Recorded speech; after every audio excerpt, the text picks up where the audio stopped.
Hey guys, welcome to the Two Vets Sports Show. This is Christian, and this is my boy Anthony over here. What's up, guys? All right, so we got a lot of news to cover today. So a lot of things happening this past week. We had the NFL divisional round playoffs. This coming weekend, we have the NFC and AFC championship. We'll be getting into that later in the show. A lot of stuff, moving parts, some candidates for what do you call them? Coaches. All the end of the year awards. We have those finalists out. Then we have some coaching information, whether it's the offensive coordinators or, as of today, the Panthers have their new head coach. So, Anthony, you got anything to talk about right now in general? Man, I'm happy that the Panthers got their direction, which way they want to go with things. Frank Reich kind of had ups and downs in Indy. That's your squad, that's your city. What's the feel out there for this as far as this hire goes? Yep. So as of today, here at 2:00, we finally have our head coach is Frank Reich, the former Colts head coach for the past 5 years. He's had a very interesting 5 years. It's been interesting being under Jim Irsay for him. You can say Jim Irsay is controversial, or you can say he's an interesting owner or a bad owner. I mean, it just depends on who you ask. But yeah, I'm actually kind of happy. This is the first time in the almost 25 plus year existence of the Panthers since they were established in 1995. Fun fact, Frank Reich was the first quarterback for the Carolina Panthers and scored the very first touchdown for the Carolina Panthers. So that's kind of cool information. He's gone a long way. He was with Philly in the Super Bowl in 2018. Was the offensive coordinator, then went on to get the job at the Colts. He did spend some time, I think, under the Chargers. He's produced Sirianni, who is currently right now the Phillies head coach and doing great. He also had Matt Eberflus, who's the Chicago Bears head coach. He was the defensive coordinator. He's got Gus Bradley as his defensive coordinator, but it's not confirmed if he's going to be following him to Carolina. So I'm very interested on who exactly is going to be following Frank here. He's coming into a very good situation, good roster. They need to figure out the quarterback position, and that is exactly why I think they hired him. Offensive-minded, understands how to develop quarterbacks. He had Andrew Luck, then Andrew Luck surprisingly retired. Then he went on to have Jacoby Brissett for a little bit, and then was Peyton Manning's quarterback coach back in the thousands, I think it was. Who else? I'm sorry. Matt Ryan was his recent quarterback, but he also had Carson Wentz and Phillip Rivers. Was he a fan favorite?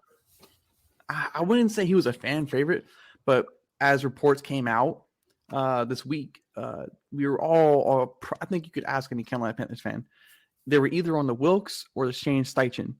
I can't figure out how to say his name. The offensive coordinator for the for the Eagles, Shane Steichen. But apparently, during that first interview, it didn't go so well. So that's the big thing. And I kind of have to give it to Tepper. I guess the reports came out finally and said that hey, they want to have a head coach with experience. Wilkes does have experience. He did good with what he was given. He had not a fair shake in Arizona, but honestly, the way the team is rolling, it had to go offense. And the Panthers have historically, this is the sixth head coach of the Carolina Panthers, and everyone before him has been defensive minded. So this is the first step in a new direction for Tepper. I think this is Tepper's right move after, having Matt Rule there. And it's very questionable because the way he approached the head coaching search the last time, that was his first head coach, and tentatively in past interim head coaches don't really work out. Not saying Wilkes wouldn't have worked out. I think he would have had a good opportunity. He probably would have won a divisional, but I don't think he would have, gone past that. But tentatively, in a new owner's second head coach, it usually goes pretty well. So we're going to hope that Carolina can turn this thing around, get the quarterback that they want. And you're not gonna like who I'm gonna suggest is gonna be the quarterback for the Panthers next year, because your boy that you wanted to DM today, CJ Stroud. They're gonna go after him. Dude, there's already reports about it. So CJ won't make it past the second or third pick. But that's for a later date. So no more. The Panthers aren't interested in Vic anymore. Vic Fangio. I think he's still definitely in the mix. I think Vic Fangio, Gus Bradley, a strong defensive coordinator who understands how to really take effect of the already core pieces that are there on the defense. Mind you, they do need help probably at the safety and their back end of their cornerback room, and maybe a more free-flying linebacker, but they have so much they can do, and I want to see what kind of defensive coordinator they can bring in here that will be able to really expand on that offense. They need to get another solidifying edge across Brian Burns, who they're going to extend this year. There's a lot to the Carolina Panthers this year, and they have the roster to do it.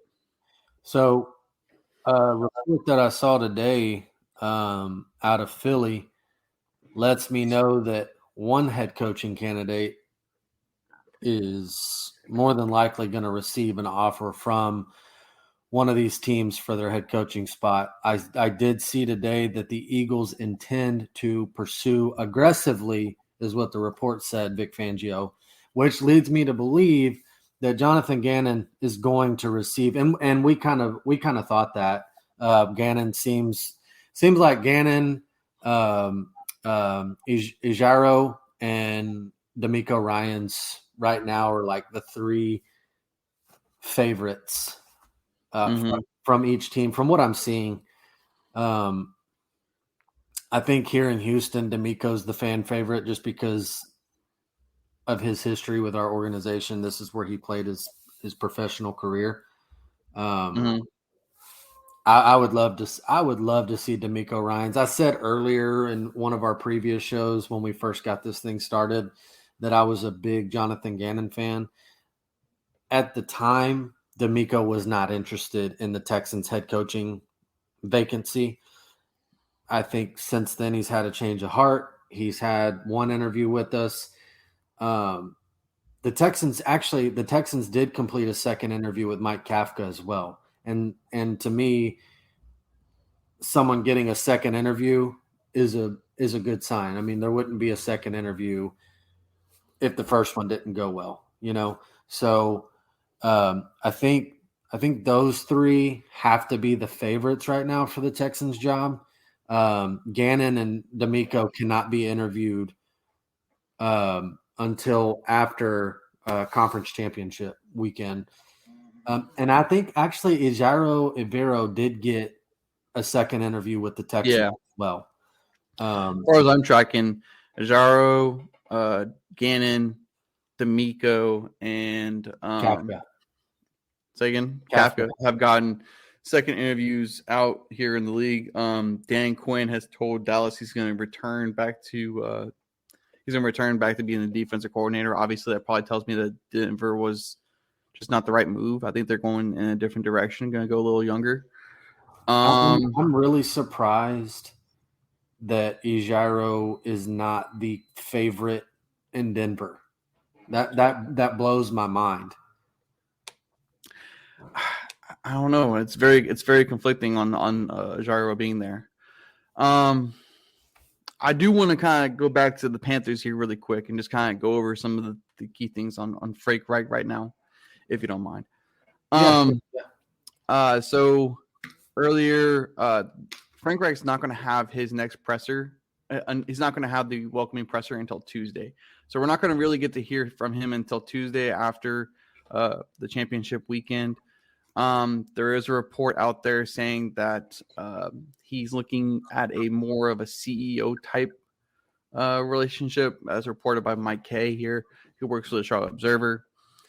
I don't know how I feel about that one. I think that's something that isn't probably true. I think that's probably just kind of like pushing through the room. You know, I'm sure he's going to want a lot of control of figuring out how to get the roster correctly and getting his coordinators out there. The coordinators are going to be announced later next week, probably as the week goes on after his conference. He might announce like maybe a guy or two. What was it else? What else was we looking at? Down here at the bottom, Frank Reich went 40-33-1 with five different week one starting quarterbacks in that time frame in Colts. It's very concerning, playing in the QB purgatory realm. What else? There's a couple of his former teammate, Steve Berline, congratulated him on Twitter. Panthers thought it would be weird for Steve Wilkes to be kept on staff, especially after he won the locker room this past season. So there's a reason why Steve Wilkes is not being retained. That's why we're looking for a defensive coordinator, and that's admirable. I think they're two strong-minded men. They wanted to be the head coach. They wanted to be the guy. But Wilkes is going to get attraction out there somewhere. Whoever has a defensive coordinator position open, or be a late candidate into these head coach positions now. I think that's a big thing. But he also has the lawsuit, which we'll cover here in a minute. I may have made this stuff a little too small for me to cover again.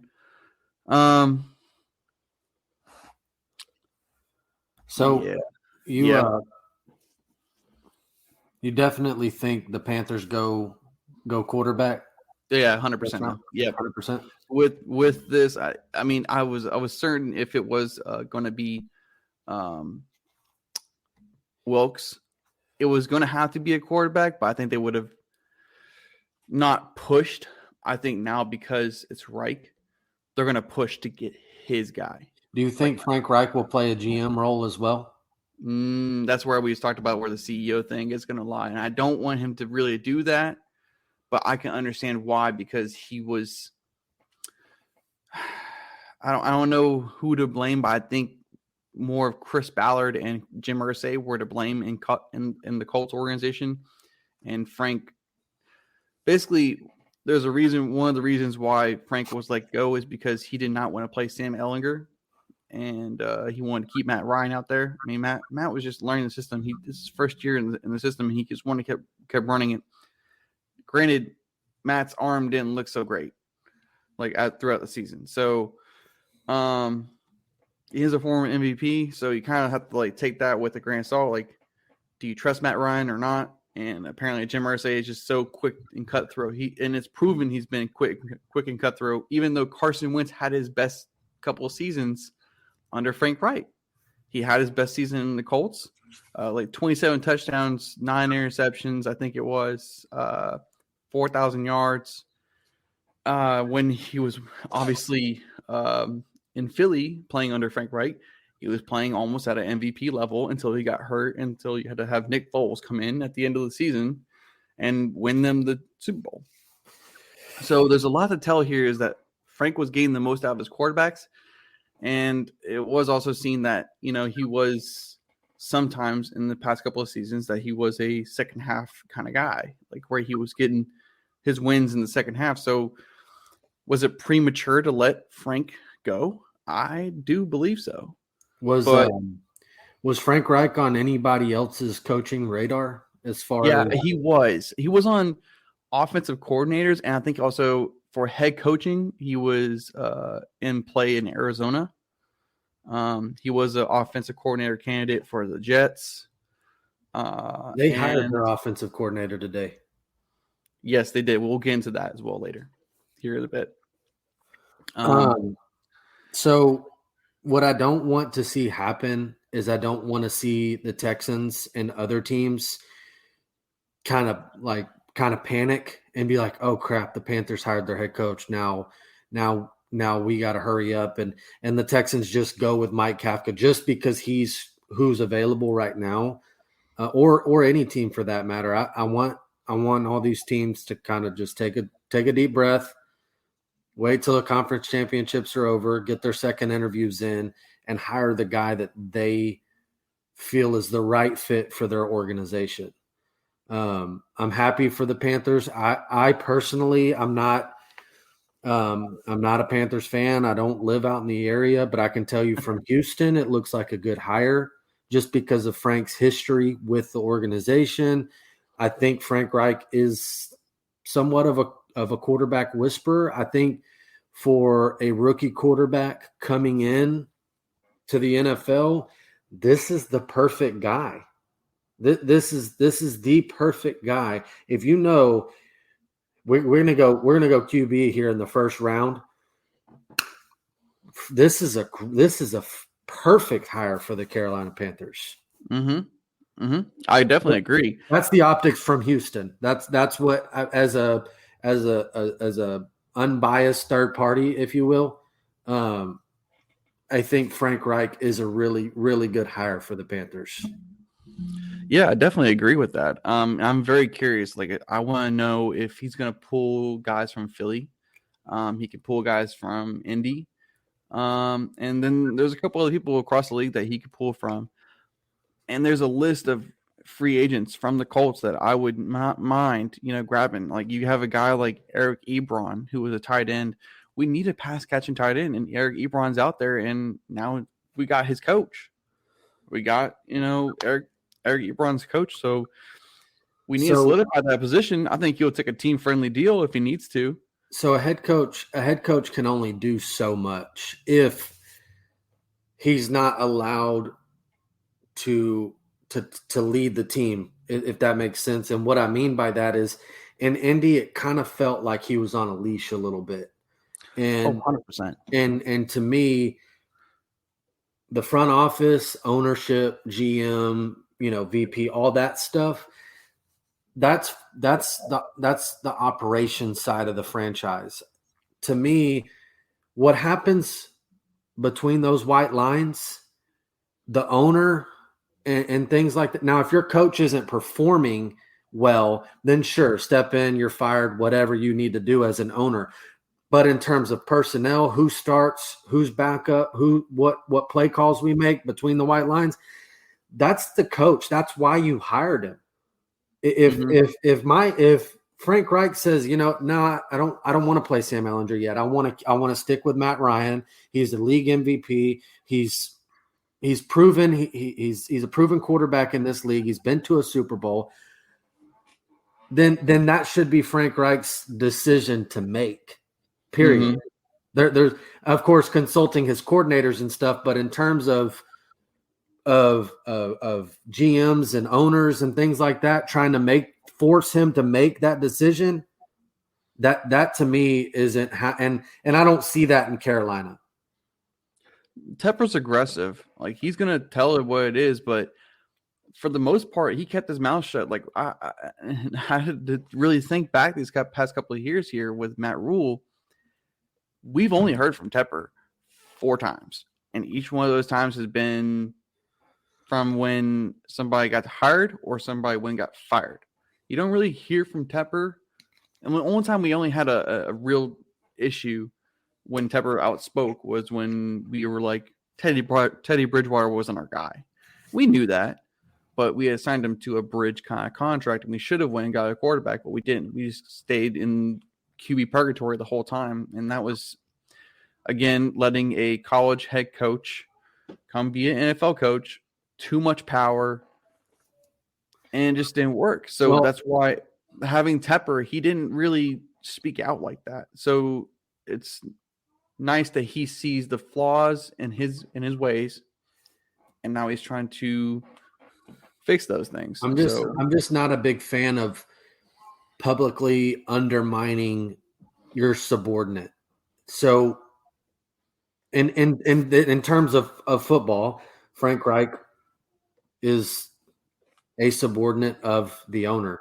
And in this type of profession, I just feel like you let your coach control what goes on between the white lines. If you're unhappy with what he's doing, fire him. I mean, don't come out and be critical of your coach publicly. That kind of stuff needs to happen behind closed doors. For sure. Other than that, let your coach do his job. You as the owner do your job. The GM does his job. You don't see a coach doing the opposite. You know what I mean? So I think if there's discussions that need to be had, if the coach wants certain personnel, have that meeting with the GM behind closed doors. Don't be on the stand talking about, well, our GM, we don't have the right person, blah, blah, blah. You know what I mean? Have those conversations behind closed doors. There doesn't need to be a Twitter war or publicly undermining other people within the organization, because at the end of the day, y'all have to work together until a time comes where, in this instance, Frank Reich was let go by the Colts. That is when you say, we weren't happy with the way things were going, blah, blah, blah, blah, blah. But while he is still actively your head coach, it's not any of the owner's business, in my opinion, to publicly undermine his coach. Right. And Jim Irsay does have a tendency of running his mouth. He runs his Twitter. He says things on Twitter. He gives game updates on Twitter, who's inactive, who is active. He does do questionable things, and I wouldn't say he's worse than Jerry Jones, but he's close. I think honestly, I think Jerry Jones might be the worst owner in the NFL. And the only reason that I say that is I like how enthusiastic Jerry Jones is about his football team, but sticking your hand in everything, sticking your hand where it doesn't belong. Like I'm sorry, the Mike McCarthy, the head coach of the Cowboys. I don't care what anyone says. I don't care how long Jerry Jones has been around the game. Jerry Jones does not know more about football than Mike McCarthy. So what Jerry Jones needs to do is sit up in his box, enjoy the game, and let Mike McCarthy do what Mike McCarthy's going to do. And I say that I'm using the Cowboys as an example. That goes, to me, in my opinion, that goes for every team. You hired that head coach for what? To lead your team. Right. Let him lead your team. You got to. And so here, I just came across this on Twitter. I just popped over the Twitter really quick. Will Kunkel, 4 hours ago, I kind of missed this earlier, but made a tweet earlier about Frank Reich separating himself late in the interview process. Basically, Reich conducted interviews with potential coaching staff members. He did not present the Panthers brass with a wish list, but with a group of names he had thoroughly interviewed prior to his interview if he got the job. So that's telling me that he's already hit up the guys who are going to be on staff and interviewed them. And I guess now Panther staff have to interview them as well, obviously, because, got to have some communication. But if he's already vetted who he wants on the staff, and he's already went to Tepper, he went to Fitterer, he went to Dan Morgan, Samir Suleiman, all these guys, and said, hey, you hire me right now, I'm throwing a name out there, Gus Bradley, Vic Fangio, guys who are going to come in and be my defensive coordinators. Finding guys who are going to be offensive coordinators that you're not going to have to worry about getting poached. I wouldn't have to worry about that anymore now with the offensive coordinator issue. And that's a thing across the league right now, is another key factor of having an offensive-minded coach is now you don't have to worry about so much of the OC's getting plucked off because, well, he can call the plays if he really wants to. And now it's become a big thing right now in the league where these young offensive coordinators getting plucked everywhere. Just look at the list right now. Shane Steichen, Ben Johnson next year. Brian Robinson's going to be a guy in a year or two. You're going to see these names keep coming, and it's going to be everywhere. Do you? Let me ask you this: do you think Lovie Smith is a favorite anywhere to get a DC position? I think Lovie has a chance. Yes. Yeah, I think so. Are you? Did you have more that you wanted to hit on with Frank Reich? Because we can just Bill O'Brien hit up here on the last little bit of the Carolina Panthers wonderfulness here today. And this is just in regards to Steve Wilkes. So apparently, per Tom Pelissero reported today, and then Joe Person, one of the Panthers beat reporters, retweeted this, but he said, in Tom's report, giving every indication that Kellen Moore was the runner-up to Frank Reich for the Panthers job, not Steve Wilkes. That's a big yikes. That's telling me that Kellen Moore impressed heavily, who stayed Monday and Tuesday this week to have a first interview and second interview following the second day. So, I mean, it's telling me that he had a good plan as well. I wouldn't have fully trusted it because of Kellen Moore's crazy play we'll talk about later in the show. But to that, Steve Wilkes and his attorneys, as he has a lawsuit with Jim Caldwell, he has a lawsuit because of the Brian Flores incident, and then a couple other people who have joined in on that lawsuit. Basically, going, what's the word I'm looking for? Affecting the Rooney Rule and all the minority hires that are not happening because other people are getting jobs. So today they announced, we are shocked and disturbed that after the incredible job Coach Wilkes did as an interim coach, I do not disagree, including bringing the team back into the playoff contention and garnering the support of the players and fans, that he was passed over for the head coach position by David Tepper. There is a legitimate race problem in the NFL, and if we can ensure that we have more to say in the coming days. So there's going to be more to this story. It's not over. I mean, Brian Flores is out here getting interviews. Jim Caldwell did interview with the Panthers. There is a couple more people, like I said earlier, on that list. So we'll see how this turns out for Steve Wilkes. I think he can definitely go get a defensive coordinator job in the NFL if he wants to. Head coaching, maybe, if he can get on these last couple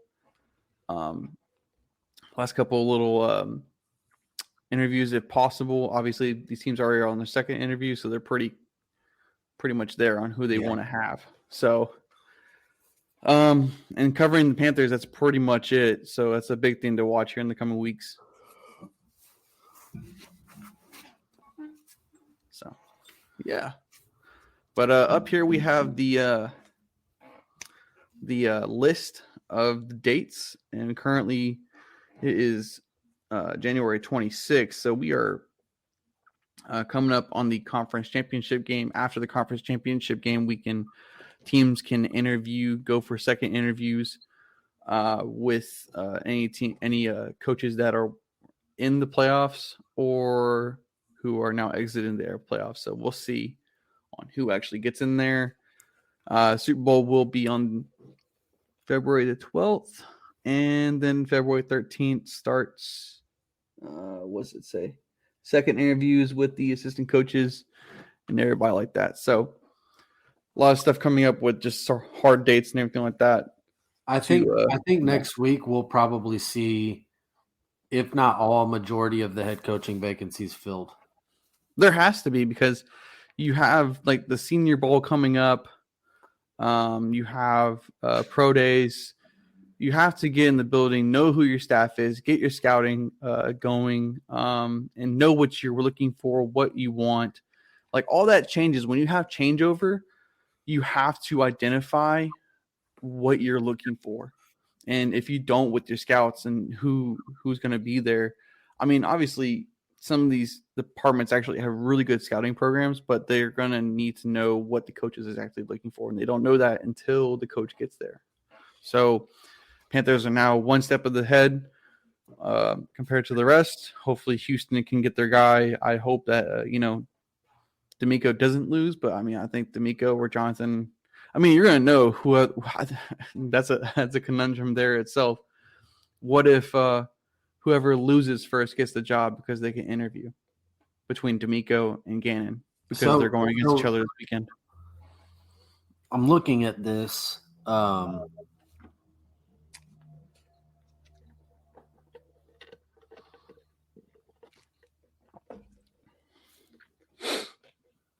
up?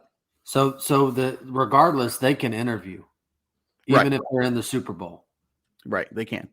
So, but tentatively, they're not going to try to, like Kevin O'Connell last year interviewed with Minnesota, and he was in the Super Bowl. He just didn't take the job officially until after the Super Bowl, which is like after February 13th. So it is doable, it is foreseeable, but I would think that these teams don't want to push it that late. Yeah, I think there's only two names that really make sense in Houston, and they both happen to be playing in the NFC Championship. So I guess we'll see if that matters. I'm excited to see who the Texans go with, but any candidate that they've given second interviews to or are waiting to give a second interview to, there's 4 names, and I'm good with all 4 of them. I think all 4 of those guys would be good hires. Yeah, I think the rest of the hires are pretty known. I'm kind of just shocked that we are not going to see Dan Quinn, Sean Payton. Those guys are not. I don't think Sean Payton's going to get a job. He's not. But I will say, who is getting a job? The Broncos' former head coach as the offensive coordinator for the Jets. Jets have hired Nathaniel Hackett as the offensive coordinator.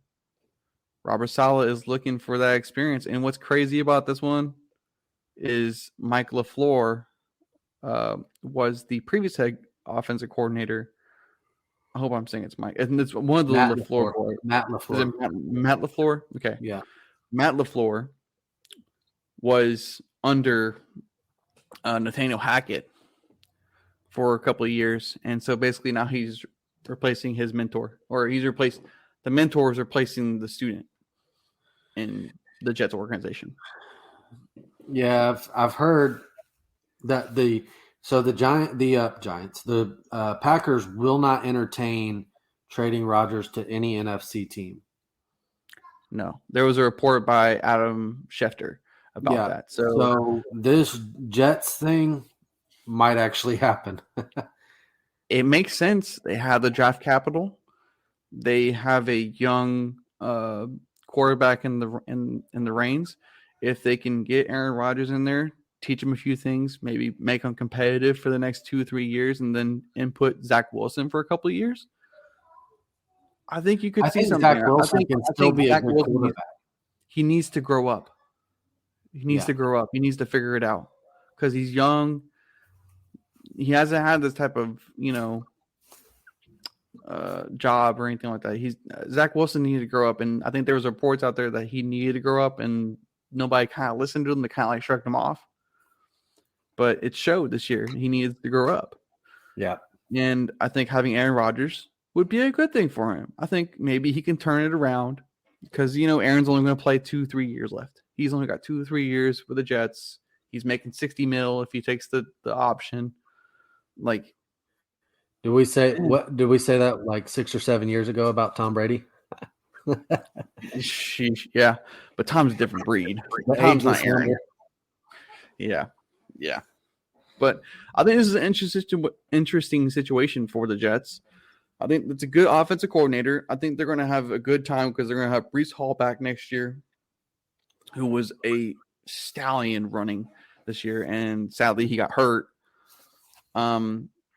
Nathaniel Hackett's main offense is a power run scheme. He didn't get to really do that with having Russell Wilson as his quarterback because Russell just improvises and just gets out of the pocket, makes things a little bit too ridiculous, I would say. And they didn't really do a power run scheme with that, which I think the Jets can definitely do with the good offensive line they have and just power the ball. I think they'll have a good opportunity. If Aaron Rodgers goes to the Jets, that the AFC East, in my opinion, instantly becomes the toughest division in football. And the reason I say that is because you've got the Bills are solidified. The Dolphins are an up and coming, with Tua at the helm. They're a strong Pending Tua franchise. plays next year. The Patriots, they've got Bill Belichick. They've got their quarterback. They're going to be contenders every year. And I think that if Rodgers goes to the Jets, he instantly makes them a playoff contender. I think they've got good pieces in place.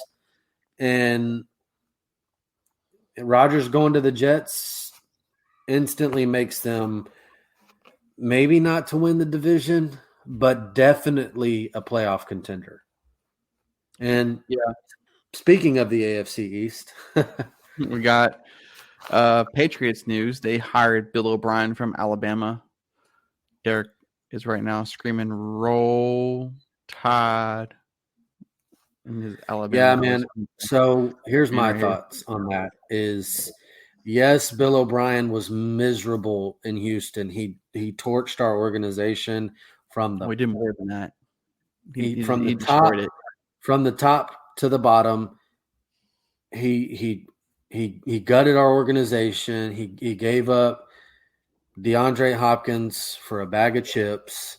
He gave up our draft capital. I get all that. But go look at Alabama this year. Alabama was the 10th ranked overall offense in the country and the 3rd ranked scoring offense. And we talked about this on one of our previous shows. And it shows not only with the Bill O'Brien hire, even look at Nathaniel Hackett. Some guys just aren't cut out to be head coaches, and that's okay. I think this is a really good hire for the Patriots. I think Bill O'Brien is a bright offensive mind. So long as he's not given any control in terms of what happens at the operational personnel level of that franchise, I think this is a really good hire for the Patriots. And I think it's a good idea for Mac Jones to be reunited with him. Granted, it was a brief time for Bill O'Brien and Mac Jones. I think he can definitely help him out. I'm not saying Bill O'Brien is a quarterback whisperer, but he does know offenses. So the Patriots struggled this year with Matt Patricia as an offensive coordinator who is known for being a defensive guy. I don't understand what Bill Belichick was doing what he was doing with Matt Patricia as an offensive coordinator. Maybe because he had the head coaching experience, maybe he thought he could figure it out, but obviously that wasn't the case. So now you got to, go back to the old Bill O'Brien guy and bring him back. So I think it's a good idea. People will see what Bill O'Brien did in Houston and say, they're gonna have issues with this hire. The problem in Houston was that Bill O'Brien was given GM powers, personnel powers, head coach, offensive coordinator. I mean, he was all of it. He wore many hats. It was terrible. As far as an offensive mind, if Bill O'Brien's given the right personnel group, this is going to work out well for New England. I think they need to attack wide receiver. Keep striking at wide receiver. They need to find somebody who can be a guy. I mean, they have an opportunity. I think they're one of the head teams to get DeAndre Hopkins if he becomes available during free agency and when they can start trading. That's going to be a very interesting team to watch with what kind of acquisitions that Bill Belichick wants to go get. And Bill Belichick is still the guy, but I think they're he's only got a couple more years, but I think they're starting to groom either who they're going to find who's going to be the head coach to replace Bill. I think it's Jared Mayo, but we'll get into that at a different point in time. But having Bill O'Brien there is going to help them out a lot. Next up here we have the finalists for the year for all the awards. For the NFL MVP, we have Chiefs quarterback Patrick Mahomes. We have Philly quarterback Jalen Hurts. Vikings wide receiver Justin Jefferson. Bills quarterback Josh Allen. And the Bengals quarterback Joe Burrow. This is going to be Patrick Mahomes. It's got to be Patrick Mahomes. Point blank, period. Agree that it's Patrick Mahomes. Point blank. There's no the way he just. I love seeing Justin Jefferson on there. I do. Justin Jefferson is a difference maker. Mm-hmm. I love seeing Justin Jefferson on there, but Patrick Mahomes is something else, dude. It's going to be Pat. Yep. The AP Comeback Player of the Year. This one's easy too. Yeah, it's between the Seahawks, Geno Smith, Saquon Barkley of the Giants, and Christian McCaffrey of the 49ers. Geno. It's Geno. It has to be Geno. Dude. It has to be Geno. He that team was supposed to go probably like 4-13, and he took them to the playoffs. Mm-hmm. Yeah, he did. I think there's no question here. It's Geno Smith. Yep. I definitely agree with you. I think it has to be Geno. For the AP Defensive Player of the Year, we have 49ers Nick Bosa, have the Cowboys Micah Parsons, and the Chiefs defensive tackle Chris Jones. This one's going to hurt my feelings to say, but I'm going to go with Micah Parsons. I think Micah has been an unstoppable force this year.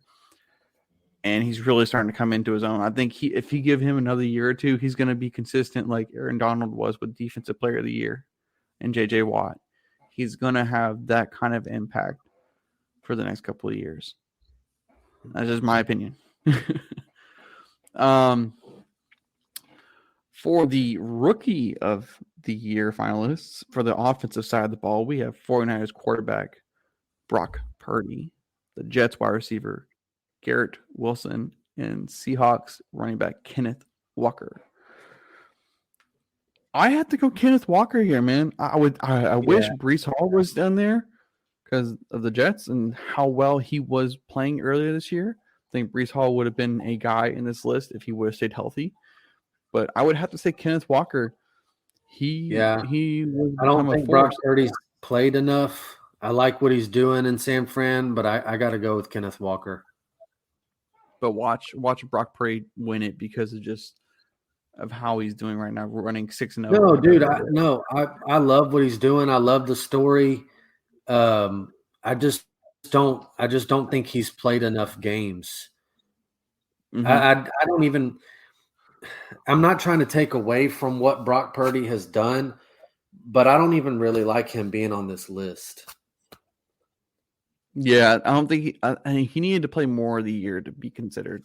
In my own opinion, I think there was other offensive guys that probably should have been on this.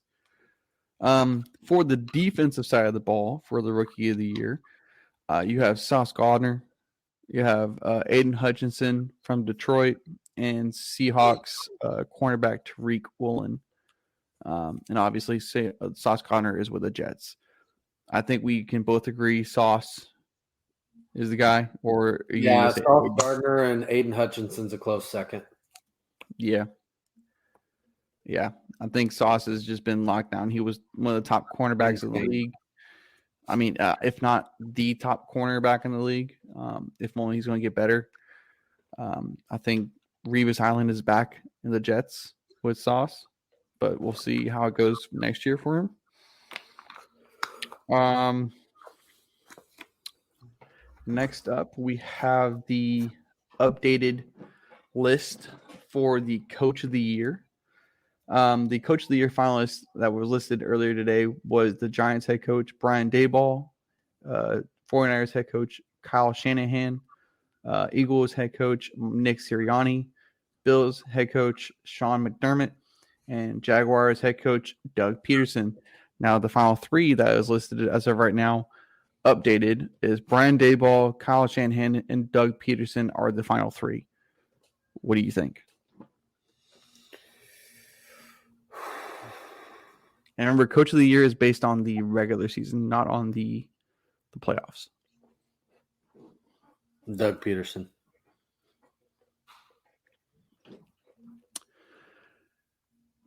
I gotta say Kyle Shanahan.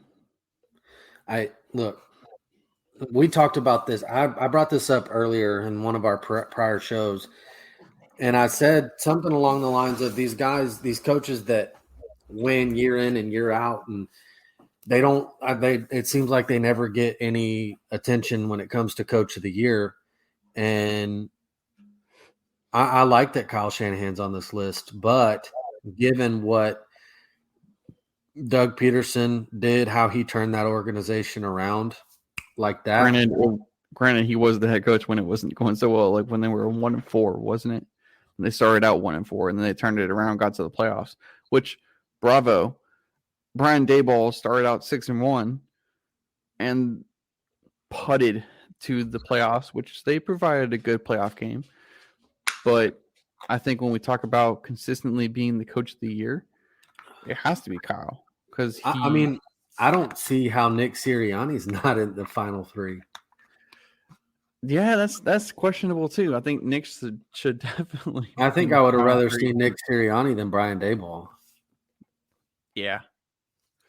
Brian Daboll couldn't win against his own NFC East division. He had to win. He got into the playoffs based on getting into the wild card slot and beating every other team besides the NFC East. So that doesn't scream this, NFL Coach of the Year to me. This last list is freaking probably the toughest one to choose from. Yeah, this is going to be the hardest one here. But are we in agreement with Kyle Shanahan, or are you still saying Doug Peterson? No, I'm gonna stick with Doug. Okay, I'm gonna rock with Kyle. I think Kyle's got it.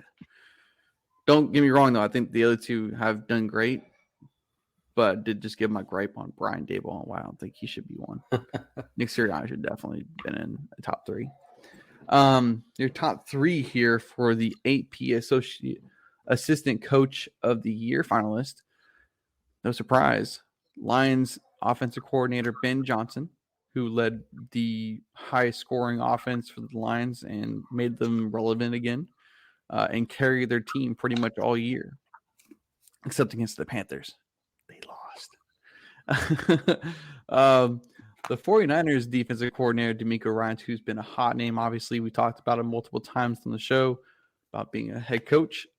He is there. And then also Eagles offensive coordinator, Shane Steichen. So that's a tough list. 2 of the 3 are going to be head coaches next year, or going to be head coaches later on this year. And 3 would be. Let's make that clear. 3 would be. No, yeah. Ben Johnson would definitely be a head coach. Yeah, he probably would have been the head coach if it wasn't for him dropping out in Carolina. Absolutely, I 100% think that would have been true. I'm very conflicted. I think D'Amico. That's who I was going to go with.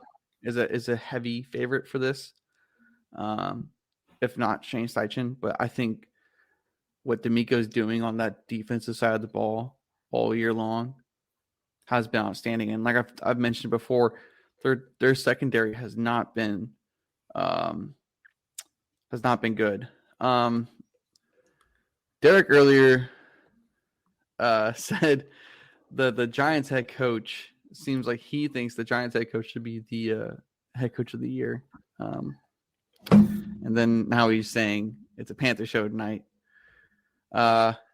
I don't think it's a Panther show. I mean, it's the latest news, but we like to support our teams. Obviously, when the Texans get their head coach, it's probably going to be an all Houston show when it pops up. But for tonight, it's Carolina. Probably not, because you guys have it right now. Y'all are the lone wolf. I think when the Texans hire their head coach, so will the Broncos, so will the Cardinals. I mean,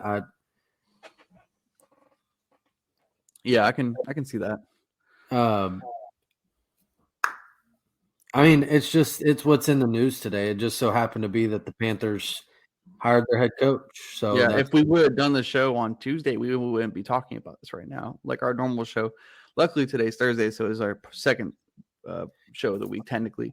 But for that note, we didn't do a show on Tuesday because Anthony had some issues here in Houston. Hopefully, We had everybody's some okay. By the way, bad weather. Bad Very, weather very hit bad. Houston on Tuesday. I would like to take one moment. I meant to do this at the beginning of the show. Today is the 3-year anniversary of one of the saddest sports moments ever.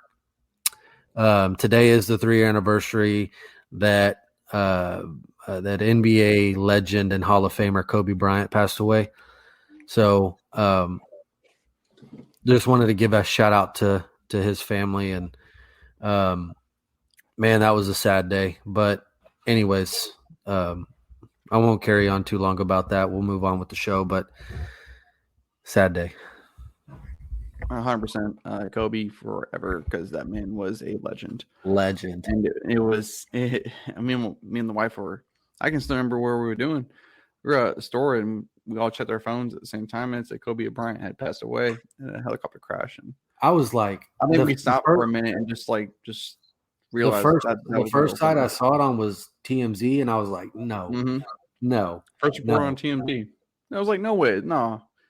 But it came true as minutes flew on. It became surreal, and that one of the greatest basketball players had passed away. And sports fans can relate, but Kobe had more of an impact outside of basketball, and he's definitely inspired generations of basketball players, not just because he's the second coming of Michael Jordan or whatever you want to say he is.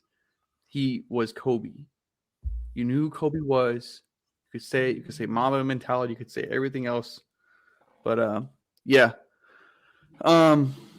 Rest in peace to him, and respect to his family and his daughter. But yeah, we're going to get into the picks and talk about last week's games here. If you guys noticed that we're kind of like going a little longer into the show today, like we said, we had to cover a lot. So last week during the NFL playoff divisional round playoffs, we had the Jags and the Chiefs pull it out. Chiefs won 27-20. Any thoughts on this game you want to talk about? Man, like, props to the Jags, dude, because what a game that was. Patrick Mahomes is. I know he didn't have a stellar game, but I just never bet against.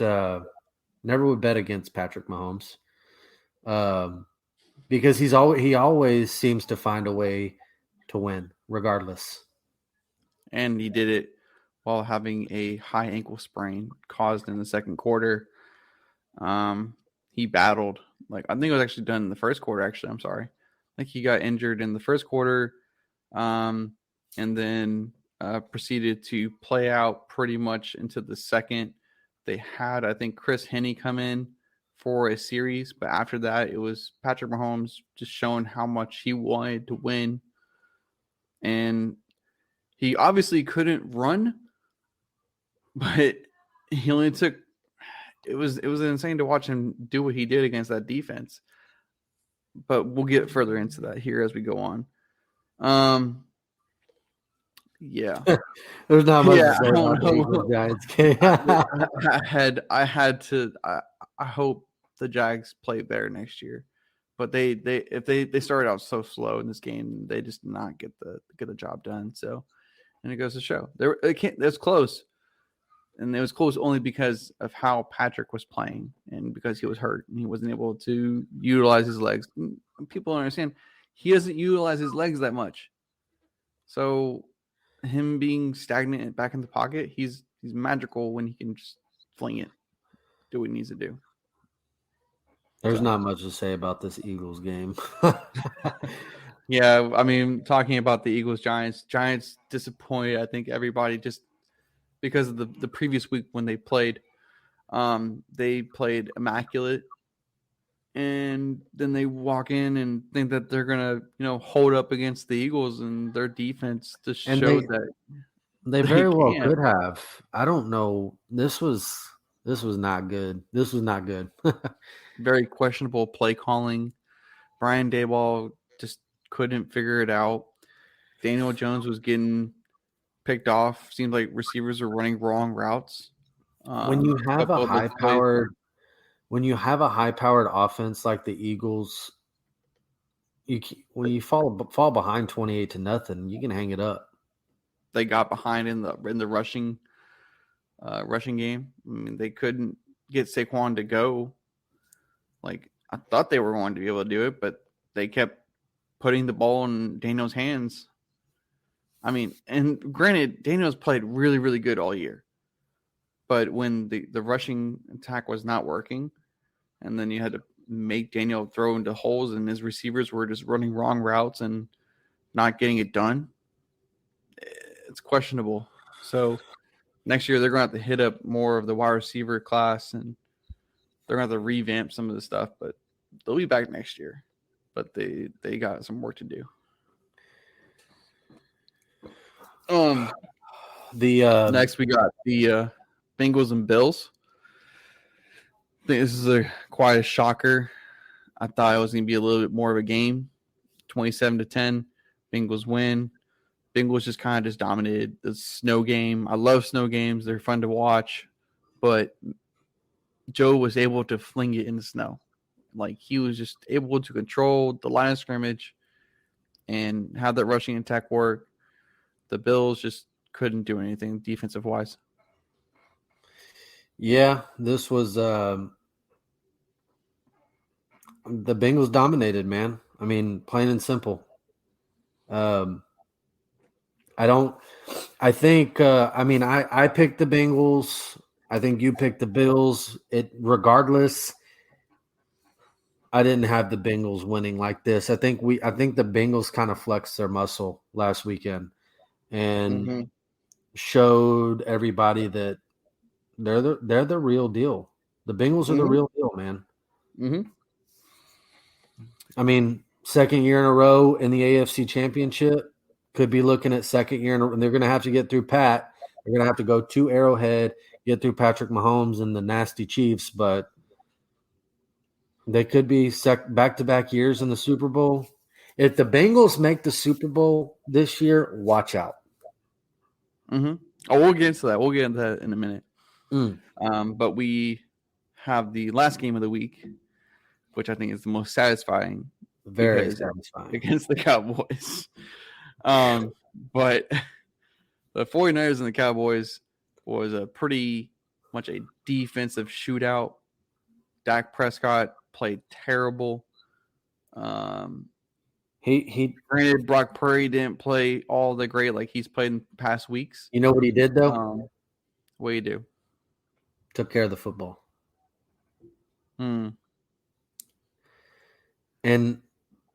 a lot of times that's what it boils down to, man. You give teams extra possessions, they're likely to make you pay for it, especially when you get to the divisional round of the playoffs. Teams are likely to take advantage of turnovers. That's just the way it is. Yeah, and the 49ers definitely caused turnovers. So I think they had a strip sack and a couple of interceptions. I think Dak threw 2 interceptions, right? Or was it one? A couple of interceptions. So I think it was a very good job from both defensive sides. I will say this. I've said it. You've heard me say it all season long. The Cowboys organization's loyalty to Dak Prescott kills them. And Zeke. Kills them. And then you saw what happened when Tony Pollard went down, got hurt in the second quarter. And they had to start using Zeke in the middle of the field. They had to do everything with him there. And it just was not working. So you got a couple breakthroughs, but it wasn't very much. You've got a guy who, in my opinion, is already one of the elite receivers in the NFL. one top 4 or 5 guys in the league in CeeDee Lamb. Imagine what you could do, what he could do if you got him a quarterback that could sling the ball. Like Mhm. I'm just not a big fan of Dak Prescott, man. I just think he's mediocre at best. I know I'm sitting here in my chair talking about Dak, and I'm when I say he's mediocre, I'm of course comparing him to quarterbacks around the league. In comparison to those guys, he's just a middle of the road quarterback, man. He's not elite. He's never going to get you to the promised land. It's time to move on from Dak Prescott. Mhm. And what's crazy, they just signed him like what 2 years ago to that deal. I think it was like 2 years ago. But I don't really want to dwell anymore on the Cowboys. I want to focus on what's up next. And before we get, I want to ask one more question. okay, you can ask. How many games did Dak Prescott play in this year? Was it 12? I think less than that. And he He threw was out for like 7 or 8 games, I think, right? the most interceptions in the league. That's a problem. He did not play good this year, and people are going to say, "Oh, he was injured throughout the year." I'm like, you still had the most interceptions. Dallas and Jerry are going to figure this out. I wouldn't be surprised if like some of these quarterbacks coming up in the next 2 years, if Dallas gets rid of Dak, goes and gets a quarterback like a Drake May, Caleb Williams. I wouldn't be surprised. But again, it's Jerry Jones, and he's going to get his own way. But the fans have spoken of the Two Vet Sports Show. By the way, while I say that, make sure you are subscribing to our socials at Two Vet Sports Show and follow us on Twitter at Two Vets SS. That is Two Vets SS. So make sure you interact. Make sure you're tuning into the shows. But I put out a poll here on both the Facebook and Twitter, and on Facebook. I asked the question, who wins the NFC Championship? 60% said the 49ers and 40% said the Eagles. And then I asked the same question about the AFC Championship. 70% said the Bengals and 30% said the Chiefs. Now I took to Twitter and asked the same question.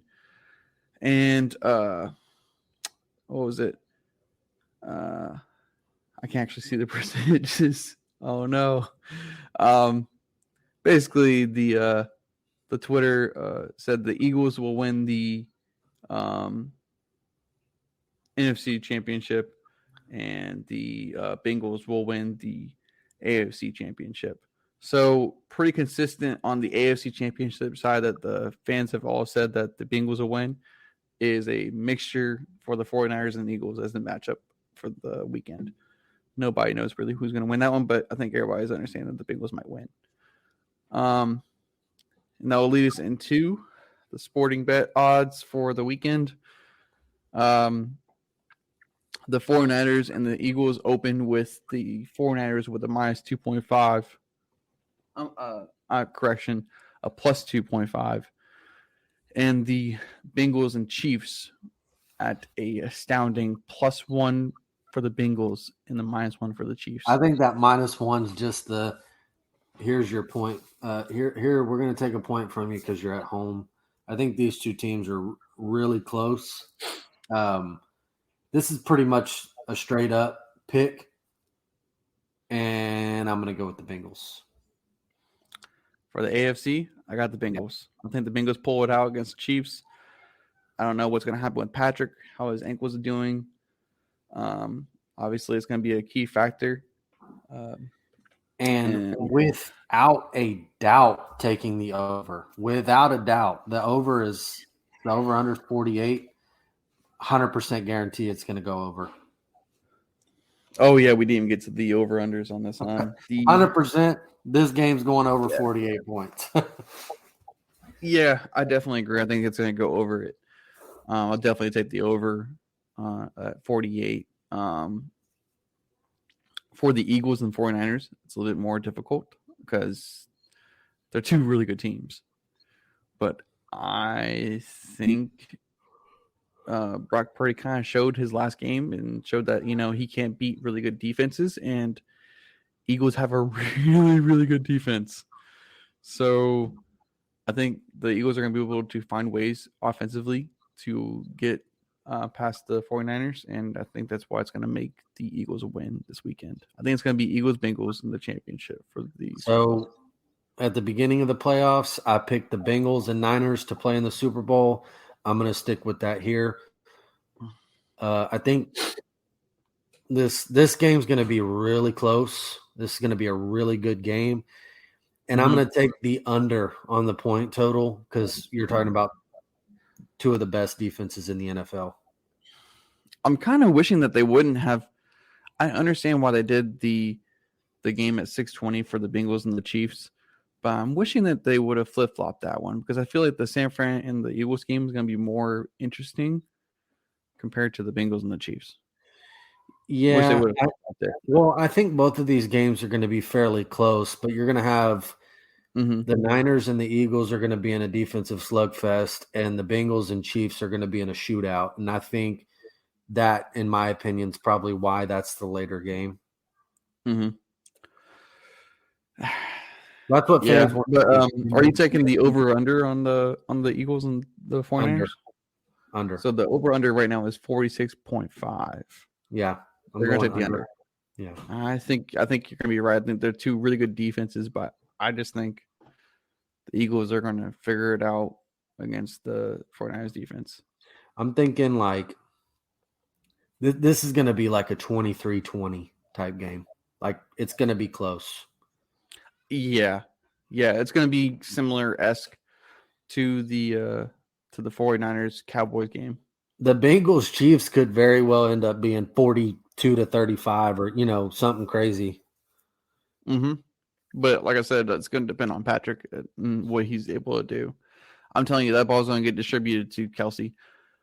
By the way, did you see the guy last week who got that amazing bet done for all the first touchdowns? It was like four people who scored in the divisional round. I think one of them was Dallas Goedert, Travis Kelce, Jamar Chase, and who was the other guy?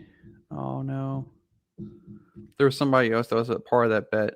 But he named all four scorers and got off of $5, won $72,000.